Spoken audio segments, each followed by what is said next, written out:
रहे आप हमारे साथ। हम अजय शुक्ला जी के पास जाएंगे, जवाहर जी को चर्चा में फिर लाएंगे। एक जो बार बार डर दिखाया गया था कि क्या सामाजिक सौहार्द बिगड़ जाएगा, क्या हमने आज उसकी पहली तस्वीर देखी है। और अगर इसको यही नहीं रोका गया, यही हमने बातचीत नहीं शुरू की और बातचीत से मसले को हल करने की कोशिश नहीं की, तो इसकी बाकी भयावह तस्वीर क्या हो सकती है, हम इस पर भी चर्चा करेंगे। इस बीच हमारे साथ मनजिंदर सिंह सिरसा साहब जुड़ चुके हैं। मनजिंदर सिंह सिरसा अकाली दल के नेता हैं। मनजिंदर सिंह जी, बहुत स्वागत इंडिया न्यूज हरियाणा पर। बड़ी बहस में आज कुरुक्षेत्र में जो कुछ हुआ वो तस्वीरें आपसे छिपी नहीं होंगी, आपने जरूर देखी होंगी। हरचरण जी यहाँ हैं, तारी साहब जो HSGMC के सदस्य हैं वो भी हमारे साथ जुड़े हुए हैं। बार बार ये बात सामने आ रही है कि टेबल पर बैठकर बातचीत क्यों नहीं करते। परसों जो कोशिश हो रही थी उसे झटका कहां से लगा, ये कब्जे की कोशिश कहां से शुरू हुई। आपके लोगों ने जो SGPC के सदस्य हैं वो गुरुद्वारे में बैठे हुए हैं, उन्होंने वहां कब्जा किया हुआ है हथियारों के साथ, ऐसे आरोप लग रहे हैं। इसकी क्या जरूरत है? क्या आपको ये लगता है सिरसा साहब कि बातचीत से ही ये मसला हल होगा? और अगर बातचीत से होगा तो फिर इसकी पहल कहां से शुरू होगी?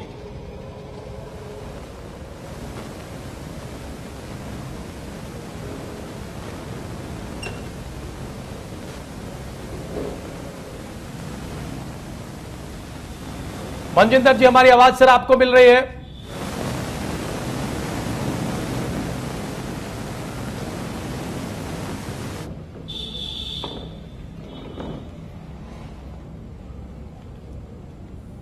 लगता है संपर्क नहीं हो पा रहा है। हम अजय शुक्ला जी के पास चले गए। अजय शुक्ला जी, क्या बातचीत से यह मसला हल हो सकता है और क्या हालात इस तरह के हैं कि दोनों पक्ष बातचीत की टेबल पर आए? और एक जो डर दिखाया गया था तकरीबन 20-25 दिन पहले कि सांप्रदायिक सौहार्द, सामाजिक सौहार्द इस बात से बिगड़ेगा, क्या हमने उसकी पहली तस्वीर आज देखी है? बिल्कुल, आप एक चीज जान लीजिए कि ये मामला बातचीत के जरिए तमाम उस तरह से सुलझाया जा सकता है। सिख कौम में जो सबसे बड़ी संस्था है अकाल तख्त, उसने भी इस मामले में इंटरफेयर किया है।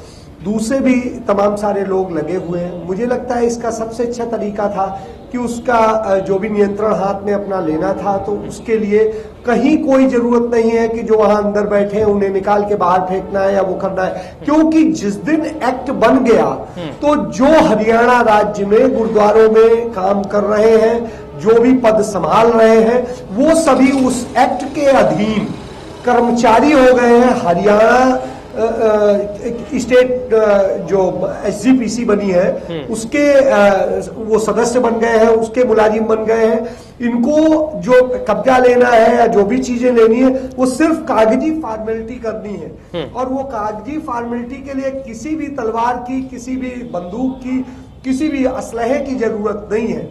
वो सामान्य तौर पर बातचीत के जरिए और तमाम तरीके से एक्ट और कानून के जरिए उसका पालन कराया जा सकता था। लेकिन अचानक एकदम से ये हमले और इस तरीके से जो ये चीजें की गई हैं वो केवल इस डर से की गई हैं क्योंकि इस मामले को लेकर के सुप्रीम कोर्ट में एक केस दाखिल किया गया है। इससे इन्हें ये डर लगा कि कहीं यदि इस पे स्टे हो गया, कोई चीज हो गई, तो उस स्थिति में जो एज इट इज हो जाएगा, उस स्थिति में फिर हमें कब्जे नहीं मिल पाएंगे, कोई चीज हो सकती है। तो हम पहले ही ले ले, जिससे यदि स्टे हो तो हम कहें कि हम जिस जगह बैठे हैं वहीं बैठे हैं। तो कमोबेश इसमें तमाम सारी जो चीजें हैं वो उससे प्रेरित है, तमाम सारी राजनीति से प्रेरित है। क्योंकि यदि सामान्य तौर पे ये चीज हो गई तो जो राजनीतिक फायदा उठाए जाने की कोशिश है वो नहीं मिलेगी।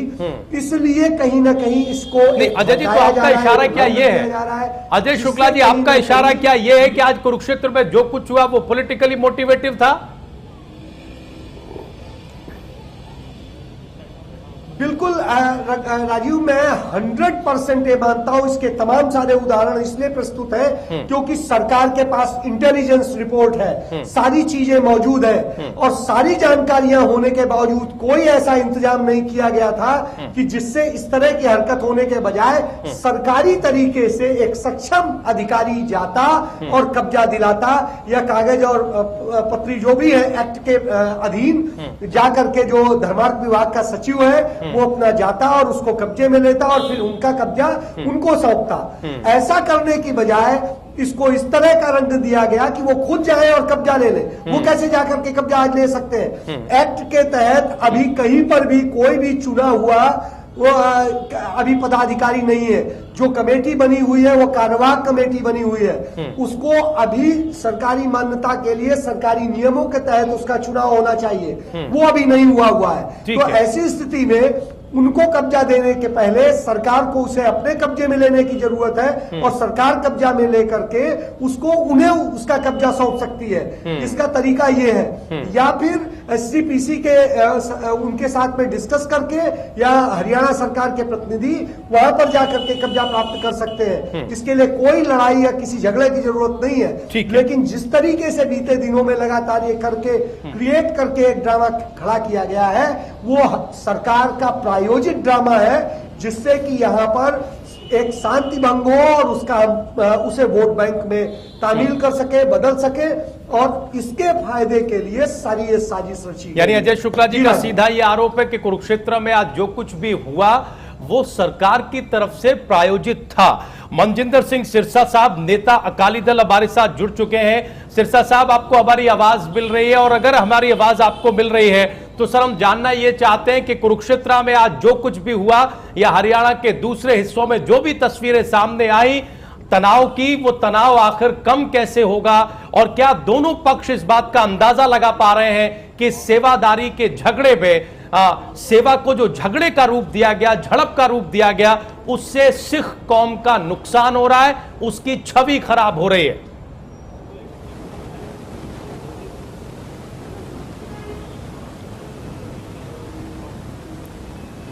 बिल्कुल राजीव जी, जो आपने कहा ये बहुत ही आज की जो घटना है बहुत निंदनीय घटना है। पहले तो जो शुक्ला जी आपके साथ लाइन पे थे मुझे नहीं पता, लेकिन वो जो उनकी असेसमेंट थी वो बिल्कुल दुरुस्त थी कि इन सबको इसलिए किया गया, इसको एक पॉलिटिकली एक पार्टी ने एक पॉलिटिकल अपने फायदे के लिए इसको ऐसा काम किया जा रहा है। दूसरी मैं आपको जानकारी दूं, यहाँ सेवा की बात नहीं है, यहाँ इस बात की कोई लड़ाई भी नहीं है कि कौन सेवा करे या कौन ना सेवा करे, इस बात की लड़ाई नहीं है। मकसद ये है हरियाणा के गुरुद्वारा साहिबानों की सेवा हमारे अपना, मैं खुद हरियाणा से हूँ, हमारे अपने भाई करें, इसमें कोई बुरी बात नहीं, अच्छी बात है। और इसमें कहीं भी शिरोमणि अकाली दल या शिरोमणि गुरुद्वारा प्रबंधक कमेटी इस चीज के खिलाफ नहीं है। हमारा केवल एक बात का कहना है, एक किसी भी तरीके के सरकारी तंत्र को हम गुरुद्वारों के अंदर नहीं घुसने देंगे, एक। दूसरी बात, जो शिरोमणि गुरुद्वारा प्रबंधक कमेटी है जिसका नाम शिरोमणि था, वो सुप्रीम थी, वो गोरों से हमने लड़ाई लड़के उस एक्ट को बनवाया था।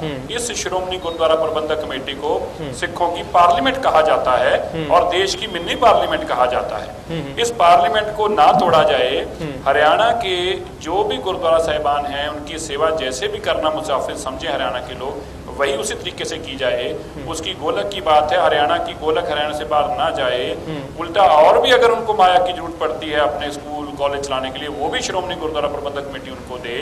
लेकिन इससे किसी को भी इस बात से कोई भी किसी भी मनाही नहीं है। मकसद केवल एक है, कांग्रेस हमें आपस में लड़ाने का काम कर रही है, हमारे गुरुद्वारों के ऊपर पुलिस भेजने का काम कर रही है। कांग्रेस का मकसद इलेक्शन को देखकर वोटें बटोरना है।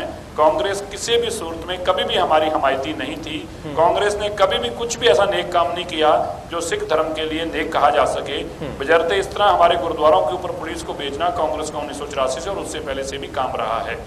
तो हमारा ये कतई मानना नहीं है कि हरियाणा में कोई ऐसी तौबत आए, लेकिन जो आज कहा किया गया यह एक शरारत के रूप में करवाया गया, उन लोगों से कराया गया जिन लोगों को कांग्रेस उकसा रही है, अपनी वोटें बटोरने के लिए काम करवा रही है। क्या सरकार को जानकारी नहीं थी कि जो आज होने जा रहा है ऐसा होगा?